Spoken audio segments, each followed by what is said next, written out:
We have a great opportunity to learn and to be once again instructed by, in my opinion, a world expert. And I mean that sincerely and accurately. Jay Smith is no stranger to this church. This is a man who is a remarkable expert on Islamic theology.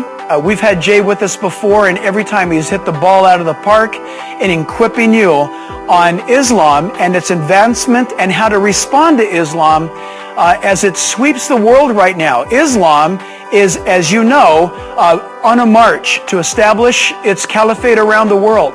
And there's probably a high probability that you know a Muslim in your life. How do you respond to them, and how can you better understand them? Christian, it's incumbent upon you to know what's happening in our world regarding Islam. And so please give a warm welcome to our good friend, one of our missionaries that we love to support, a great brother, Jay Smith. Bring you up to speed as to who this group is called ISIS. What's their agenda? Why are they so popular? Why are so many people joining them? And of course, then what's our response as Christians? My area is Islam, and that's what I've been working with for over 33 years. And it's an area that I continue to work with. And when I'm in London, I'm at Speaker's Corner every Sunday. I'd be there right now. My team is already down there at Speaker's Corner. I get up on a ladder and we take on Muslims right, left, and center. And the people that we take on are the radicals, these very people that are causing this problem around the world. So I want to just go ahead and start the PowerPoint, and I just want to say at last service I saw a lot of people trying to write notes. I speak way too fast, and there are way too many slides for you to keep up. This PowerPoint will be up online for all of you to use, so any of you want to pull it down, feel free to do that, and then slow me right down, and so at least I talk like a human. Now, let's start with this group called ISIS, but in order to do that, what does your president say? And this is just on the 10th. He said ISIL, he uses the word ISIL, I wish he wouldn't, is not Islamic. Because when he uses the word with the L, he's including the Levant, which also includes Lebanon and also Israel. And I don't think he realizes what he's intending. ISIS stands for Islamic State of Iraq and Al-Shams. Al-Shams is the Arabic name for Syria. So it's just those two states right now. That's all they have. The northeast, northwestern, the eastern part of Syria, and the northern part of Iraq. Your president believes that this group is not Islamic. Do you think he's correct? No. Well, goodness, that's unanimous. Well, then my job's done. I might as well go home. He uses the word radicals to describe ISIS, and he uses the word very well, and I think that's good that he's using that word. I don't think he realizes what that word means. Radical, the word itself in English means root. So a person who's a radical goes back to their root. And that's exactly what ISIS is doing. They're going back to their root. Now, there are many people that believe that this group, ISIS or Al-Qaeda before it, or any of these radical groups are nothing more than a present phenomena. They're very recent. They've only really been created since the creation of the State of Israel in 1948, and they've been exacerbated because of the situations that are happening in Iraq and Afghanistan. Therefore, it's a political problem needing political solutions, which has nothing to do with the church. I disagree. ISIS and radicalism, by nature, by its very definition, has been around since the very beginning. It's been with us for 1,400 years. If you have any doubt, just go back to the root and just take a look and see who is at the root. And the root is this book right here, and the model of that root would be Muhammad himself. And just take a look at the model Muhammad and look and see what he did, specifically when he created the Islamic State, the original Islamic State in 624. And from 624 up until 627, look and see what he did to the Jews just in that 3-year period, but then continuing after that up until 632 when he died. His whole life was imbued with violence. We'll get back to that. But if you understand, if you want to know where radicalism comes from, I'm going to give you a quick history lesson. You need to go back to Ibn Taymiyyah. Ibn Taymiyyah in the 1300s was the one that created the idea of what a true Muslim was. And he said a true Muslim has to follow this book, the Quran, but it's very difficult to follow this book because it's ulta-pulta, it's all over the place. There's not There's one complete story in the entire book. It doesn't begin, it doesn't end. Stories are all jumbled. It assumes you need to know the person that you're talking about. So it's very difficult to understand. Even the religious scholars don't even understand 20% of it. Therefore, how do you follow this book? You have to follow Muhammad. It's Muhammad. It's the model for this book. So, Ibn Taymiyyah says, in order to be a true Muslim, you must read the book and follow the man. The book and the man. Very simple. Jump to the 1700s. In the 1700s, there were two men who then took that paradigm. They were both living in Medina at that time in the 1700s. One was named Muhammad ibn Abd al-Wahhab, who was from Arabia. The other's name is Shah al-Waliyullah. He was from Indian subcontinent. They were both studying Ibn Taymiyyah's material, going back to the book and the man. Wahhab stayed there in Arabia, and he amalgamated with the Ibn Saud family, who then had conquered most of the surrounding tribes, had taken over the Arabian Peninsula, and created what is now today called Saudi Arabia, giving their name. But their authority came from Wahhab. Wahhab was the theological authority for the state or the family called the Ibn Saud family. And Wahhabism therefore has been created using Wahhab's criteria following Ibn Taymiyyah. Wahiyullah went back to India, started in Patna, and then ended up in Delhi. And there he created a whole other set of madrasas. And then we move into the 20th century. There in the Indian subcontinent, two other men in the last century, Muhammad Ilyas al-Kandhlawi, who started what we now know today as the Tabligh Jamaat in 1926, using Wahiullah's material, all based on Ibn Taymiyyah's principle of going back to the Quran and following Muhammad. In 1947, when India got its independence, Abdullah al-Maududi, who was part of India, moved into what is today Pakistan and created these madrasas all up and down the Waziristan in the northern frontier. These are madrasas which today are now graduating 1.7 million talibés, 1.7 million students, all reading this book and following the Prophet's example. That's happening in the Indian subcontinent. Muhammad Ilyas Kandhlawi started the Tabligh Jamaat. That group now has grown so big, so strong, that it is considered to be the largest radical group in the world today. It now has a membership of 80 million. 80 million. That's larger than the entire population of Britain. Yet how many have heard of this name before? We're not even paying attention. We have no idea what we're up against. Meanwhile, over in Egypt, another man in the 1920s, Hassan al-Banna, started the Muslim Brotherhood. His favorite student was Sayyid Qutb. Sayyid Qutb had memorized this book when he was only 10 years old. You can see the prodigy of this young fellow. He was then used by Hassan al-Banna and became the theologian for the Muslim Brotherhood, was imprisoned by Gamal Ataturk, the Pan-Arabist at that time, in 1956. And for 10 years, the last 10 years of his life in prison, he wrote two books, In the Shade of the Quran and Milestones. In the Shade of the Quran takes this book and exegetes verse by verse by verse, applies it to the 20th century, and that has become the textbooks for all radicals around the world. It's been translated into over 26 languages. Sayyid Qutb was also the teacher of Ayman Zawahiri. Ayman Zawahiri was a doctor, another Egyptian doctor, part of the Muslim Brotherhood. He was in prison and was let out, and he immediately amalgamated. He then came across a man named Osama bin Laden, who had an awful lot of money. And they formed together Al-Qaeda. Al-Qaeda then was invited to go to Afghanistan by the Taliban. Who are the Taliban? Remember what I said earlier? These madrasas that are spewing out 1.7 million talibés. Talibés means student in Arabic. The talibés became the Taliban. The Taliban moved into Afghanistan, threw out the Russians, and invited Al-Qaeda to set up shop. And you know the rest of the story, because you know what happened in 2001, September 11th. Now their teaching and their material is very much the same thing you'll be finding from the Hezbollah, the Hamas, the Muhajirun, the Hizb al-Tahrir. These are just many groups that use that same paradigm of coming back to this book, modeled on that man, Muhammad. Today, probably the most popular cleric around the world is this man here, Yusuf al-Qaradawi. Yusuf Qaradawi is on Al Jazeera television every night, and he exegetes, he explains the Quran for the world, and that's why Muslims love him, and that's why back in 2004, he was brought to London, my city, by Ken Livingstone, the mayor of Ken, who wanted a moderate voice of Islam to show what true Islam was like. And the first question he was asked at the press conference there at Heathrow Airport was, what do you do with suicide bombers? And his response was, they have no difficulty with suicide bombers. It's part of Islam, providing that the suicide bombers target Israelis, men, women, or children, or American soldiers. And then without even being asked, he said it's okay for men to beat their wives, referring to Surah 4, Ayah 34, and it's okay for homosexuals to be given 100 lashes, referring to Surah 24, Ayah 2, which has to do with adulterers.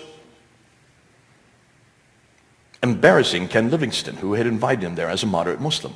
He should have done his homework. He should have looked and seen where this man came from. This man was trained up by Ayman Zawahiri. He was trained up by Sayyid Qutb. He was part of the Muslim Brotherhood. And he was going right back to Scripture, going back to the book, modeled by the man. Now I want to look at these two men. Those two men are from London. The man on the right, Asaf Hanif, is a friend. He used to come to Speaker's Corner every Sunday. He used to be there in the crowd at Speaker's Corner. I didn't really get to know him personally, but people on my team got to know him. And then suddenly in October of 2002, he disappeared. We were told he was in Syria learning Arabic, a good place to learn Arabic. And then in April 30th of 2003, his picture and Omar Sharif, not the actor, that's another Omar Sharif, were on the cover of every newspaper. The night before, they had been in Tel Aviv. They had tried to go into a bar called Mike's Bar, where there was a discotheque going on right on the ocean there in Tel Aviv. They were stopped at the door by bouncers. Asaf Hanif pulled the pin on his jacket, blew himself up, and killed 3 Israeli guards. When Omar Sharif tried to do the same thing with his jacket, the pin pulled, but there was no detonation. It was a dud, so he jumped into the ocean and drowned. And their pictures were on the cover of every newspaper. So that Sunday, I went down to Speaker's Corner.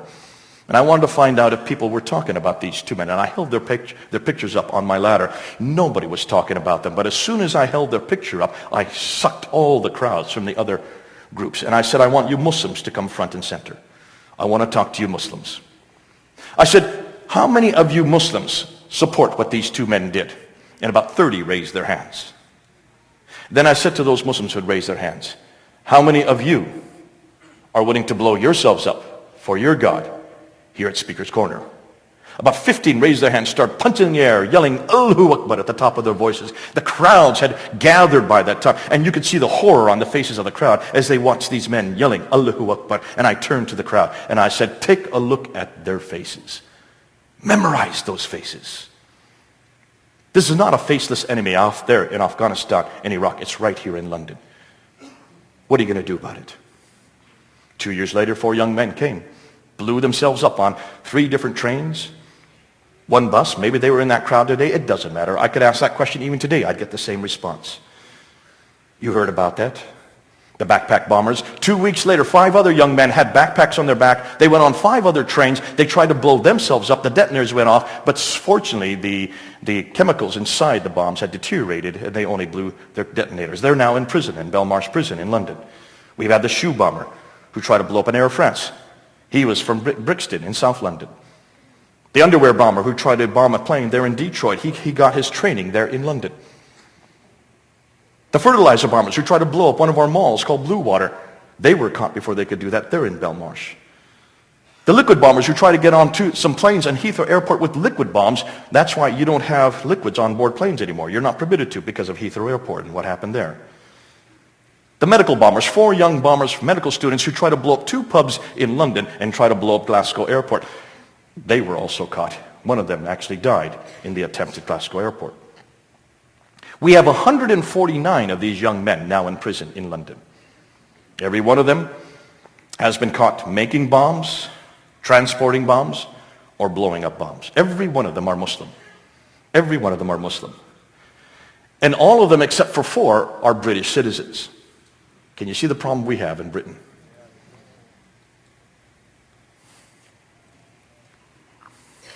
What's their agenda? They look at the West, they say the West is in decline. Culturally, loss of identity. Socially, the breakdown of the family. The real problem with drugs that we have. Morally, look at all the movies and TVs, all the enormous amount of pornography that's on our films. There's an awful lot that they can show for that. Spiritually, they say take a look at Europe today. Only 5% of the people even go to church. In Britain, it's 7%, a little bit better. Economically, the fact that we use usury in our capitalistic system is anathema for them. And politically, the fact that we allow every man one vote, that we allow everybody a vote, and they say this is anathema. Democracy was never intended by the Prophet, nor by Allah. What's their answer, therefore, they say? They want to eradicate immorality by bringing in Sharia law. We now have Sharia law in Britain. As of 2009, it is legitimate to have Sharia courts. We have 80 Sharia courts now in Britain. They want to eradicate usury, interest, by bringing in Islamic banking.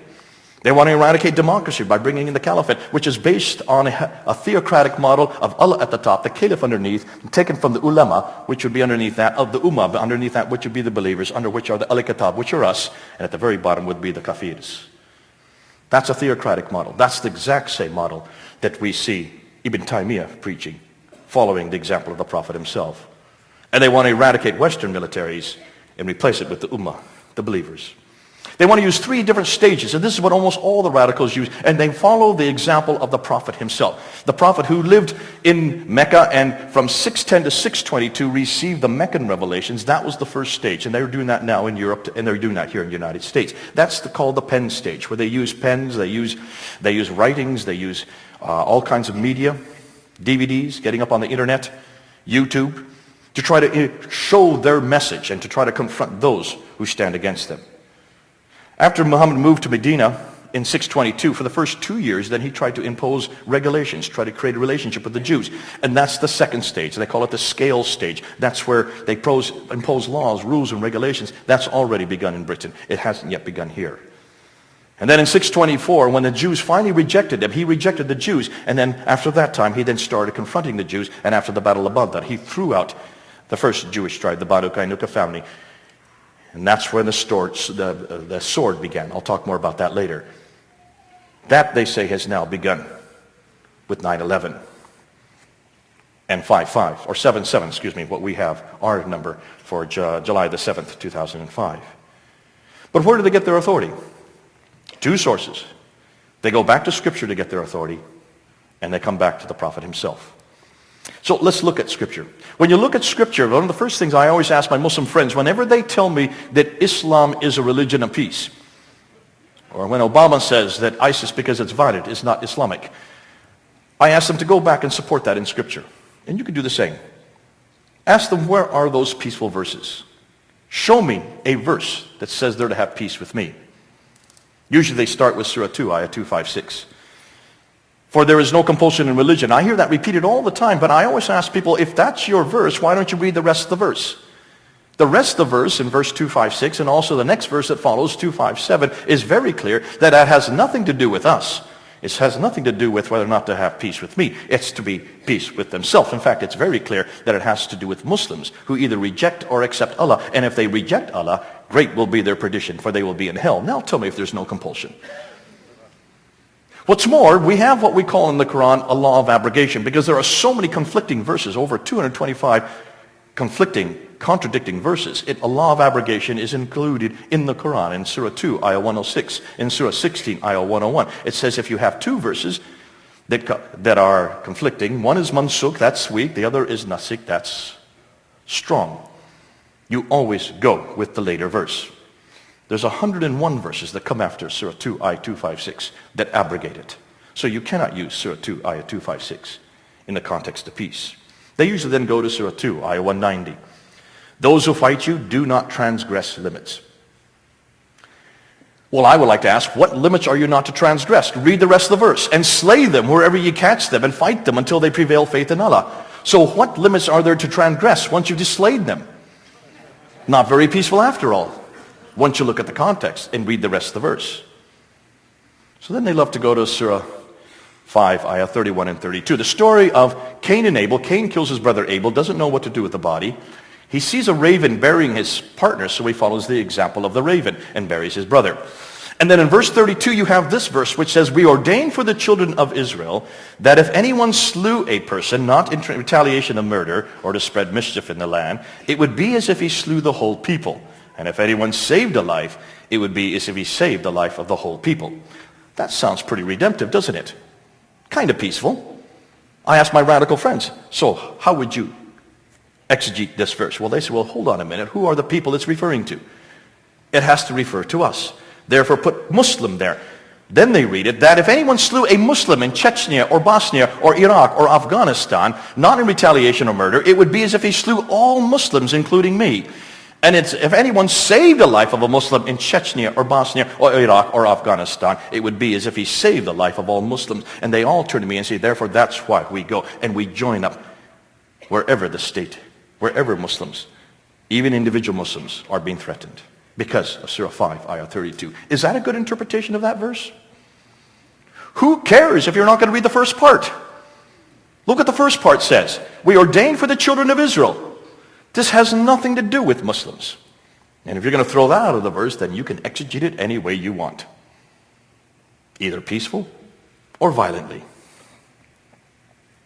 But then they asked me to come back to Surah 9. Surah 9 is the last chapter that was revealed to the Prophet according to Islamic tradition in 632. Therefore, it's the most important chapter. It's the one that abrogates anything that comes before.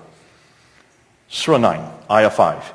But when the forbidden months are past, then fight and slay those who join other gods with Allah, wherever you find them. Besiege them, seize them, lay in wait for them with every kind of ambush. Does that sound very peaceful to you? Especially when you know those who join other gods with Allah, the word in Arabic is mushrikun. And many of us think that we are mushriks because we take Jesus and supposedly we elevate him to the status of God. We are mushriks. So that would have to do with us. How does that make you feel? If you don't like that one, go on a few verses to verse 29. Make war upon such of those to whom the scriptures have been given. That's us. They're to make war upon the Al-Kitab. We are the Al-Kitab. What about how are they to do it? When you encounter the unbelievers, strike off their heads. Cut off their heads. That's where the authority comes from wiping and taking off the heads of the journalists. And now the UK man, yesterday. Surah 8:33, 38 to 39. Unbelievers, and fight them on until there is no more tumult or oppression, and there prevail justice and faith in Allah. These are the two verses that stipulate more than any other that they are to use violence.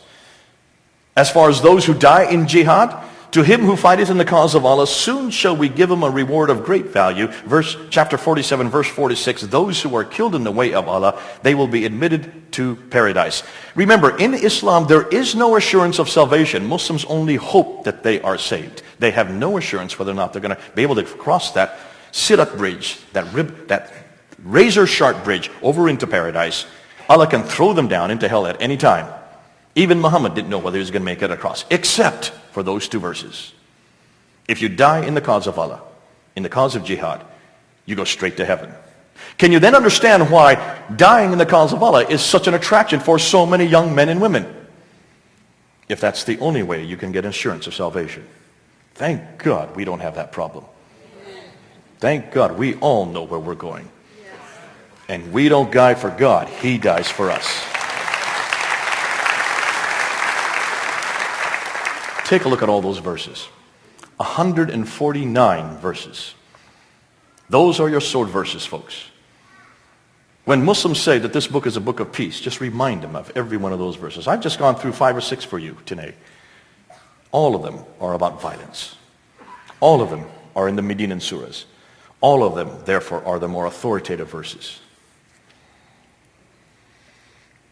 How should we exegete these verses? Well, we have to go back to Muhammad. He is the only one that we can go to because he is the paradigm. That's what Ibn Taymiyyah says. That's what Wahhab, that's what Wahibullah said. They all have been saying the same thing.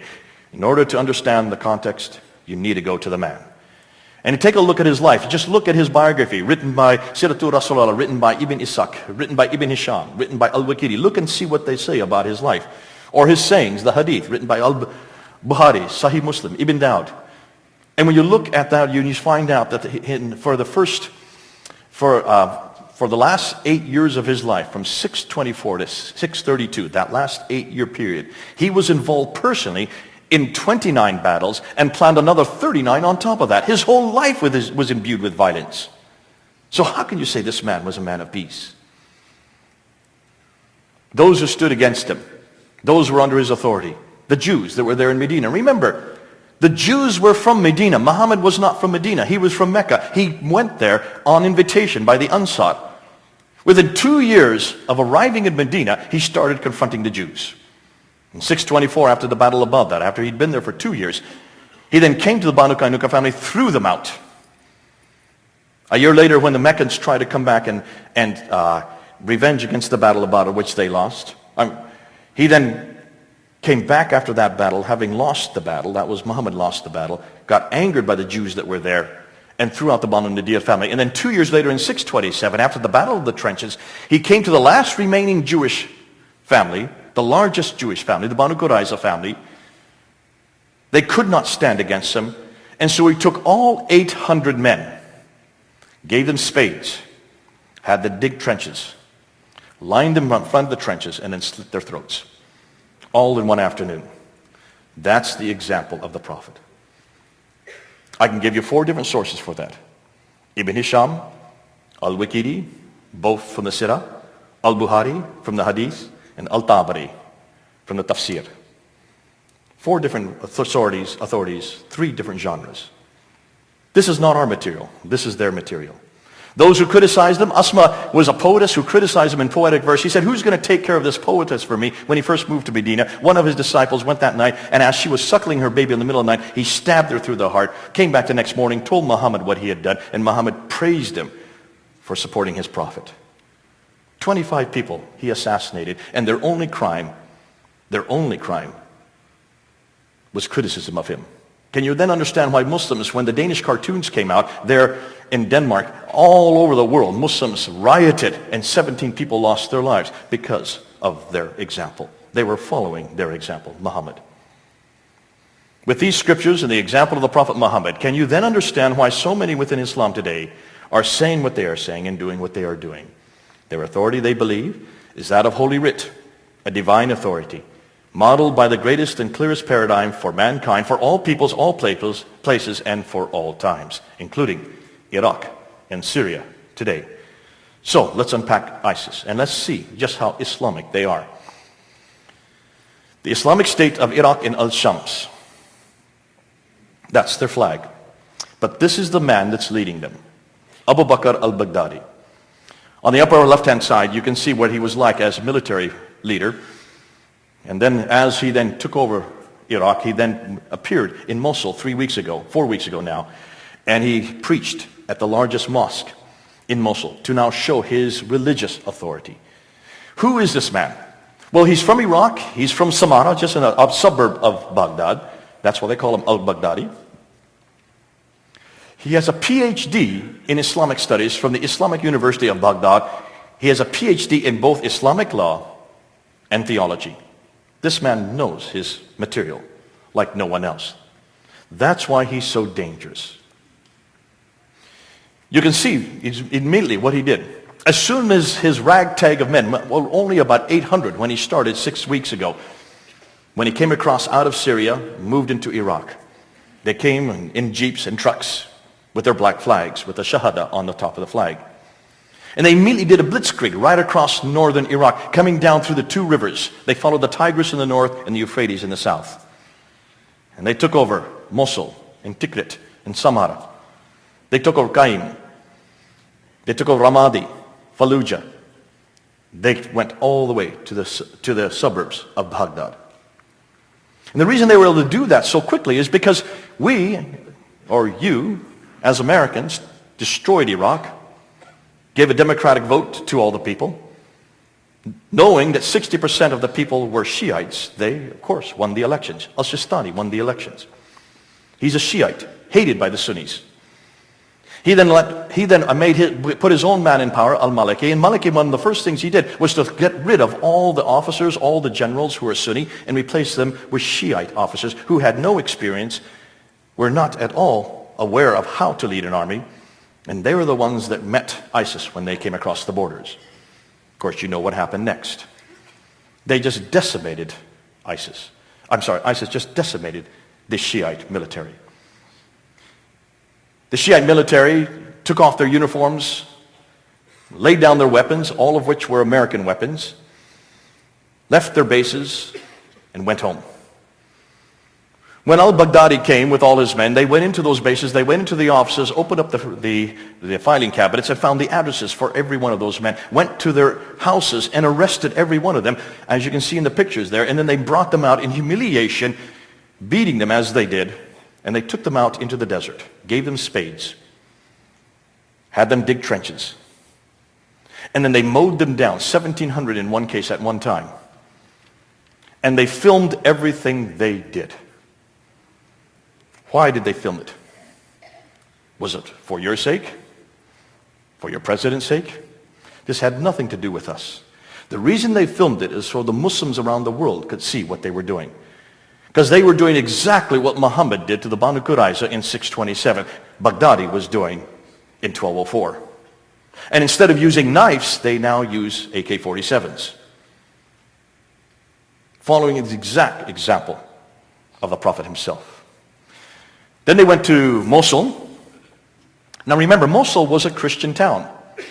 Mosul has had Christians in it for 2,000 years. They went into Mosul and they attacked the banks, took all the money out of the banks, and some say as much as $2 billion. What a war chest they have. And then they went to the Christians. And they painted on all their doorstops the Nun sign, which is just the letter Nun, which is the first letter of the Nazariya. I want this gentleman here just to stand up. Take a look at his shirt. He is wearing that symbol, in solidarity, I assume. I think we all need to buy shirts like that. See, that is the Nun sign that the Prophet Muhammad used in the 7th century. That's the sign to designate who is a Christian.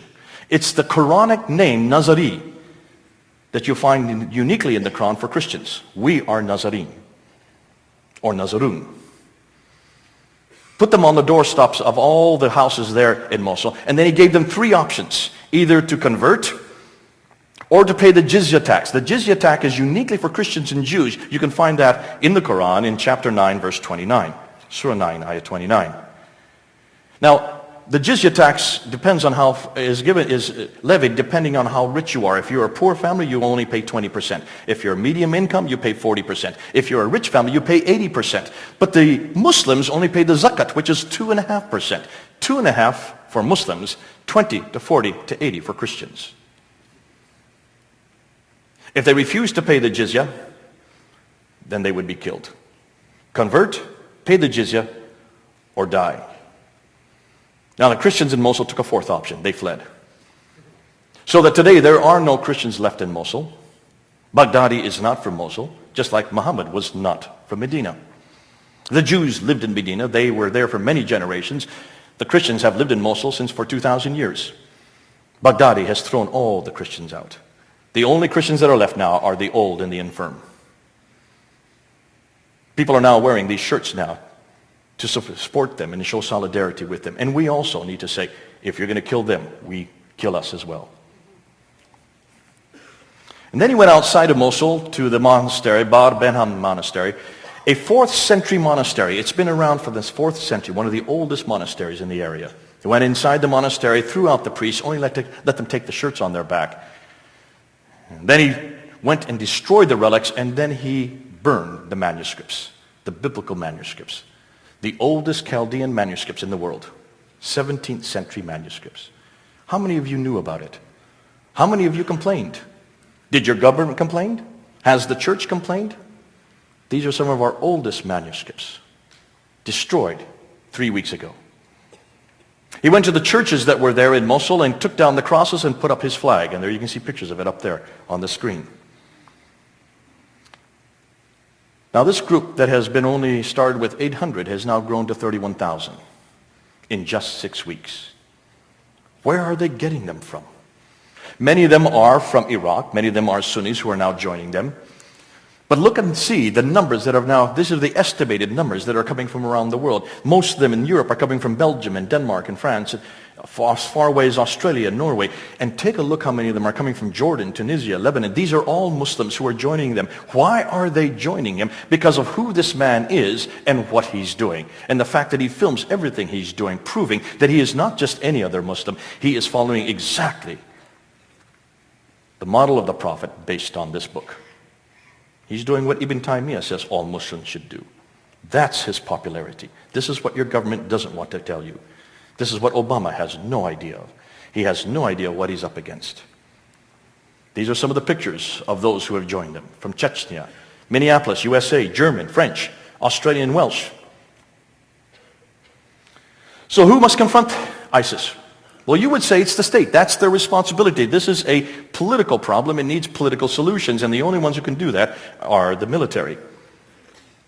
That's why we elect them to office. That's why they're there, to protect us, to secure us. And U.S. is doing a very good job. Finally, I think U.S. woke up. They helped the Yazidis who were being pushed up into Sinjar Mountain, 40,000 of them. Finally, the U.S. sent its F-16s and its F-18 Hornets from the USS George Eisenhower there in the Gulf. They sent their drones up, and they were able to push back the Yazidis.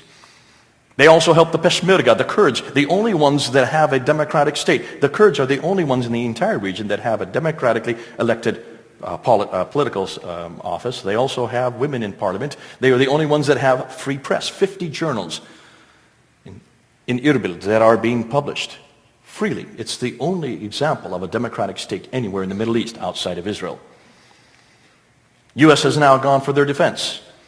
And as long as the ISIS are in the deserts, the U.S. can destroy them and keep them back. As long as they can use air power, which means using air power against convoys on the roads, in a place where there's very little clouds, on a flat land, your air power will do fine. The problem is, what are you going to do with the cities?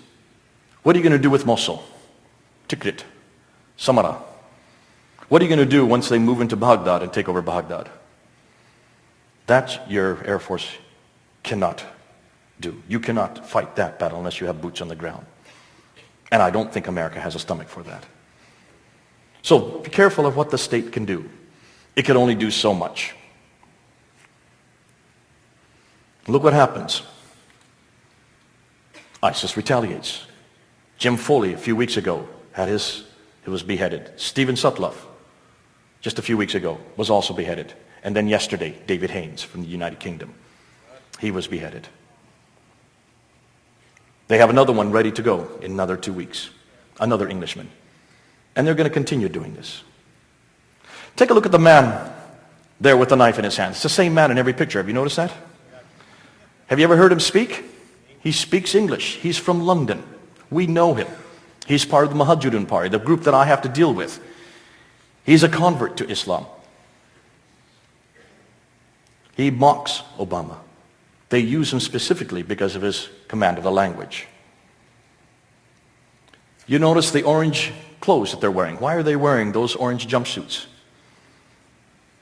That's from Guantanamo. Those are the same jumpsuits that you make Muslims wear in Guantanamo Bay. They're mocking you by wearing the orange jumpsuits. Can, therefore, the state really defeat ISIS? They can. Militarily, they can keep them at bay. But see, remember, ISIS is based on a book modeled by a man. What motivates ISIS is an ideology. Can you destroy an ideology with bombs, bullets, and cruise missiles? No, you can't. The only way you can take on this ideology is to confront this book. And your government cannot confront this book. That's not their remit. That's not why we asked them to go. That's not why we elect them to power. And that's not what they're able to do, because they don't even read this book. They're not even aware of what it says. They have no idea who Baghdadi is, or what he's saying, or why he's so attractive, and why so many men and women are joining him from all over the world. State wants unanimity. They do not want exclusivity. They don't want anybody to be saying something that's exclusive, including Christians. So therefore, who can confront radical Islam? The only ones I know are radical Christians, and I'm looking at them right here. You're the only ones that can confront them. The reason why, because we also are radical. As uncomfortable as that makes you feel, by radical means that we also go back to a book, do we not? This book right here, it's the bigger one. Remember that. It's always the bigger one, the better one. Modeled by another man, a much bigger man, a much better man, a more relevant man, Jesus Christ. And that's why we are the only ones that understand the radicals of Islam, because we're just as radical as they are. And as they go to a book, we go to a bigger book. As they go to a God, we go to a bigger God. As they go to an Isa, we go to a bigger Yeshua. And that's why we're the only ones that can take on ISIS. That's our responsibility. We have the tools to confront them. We have the best and only alternative.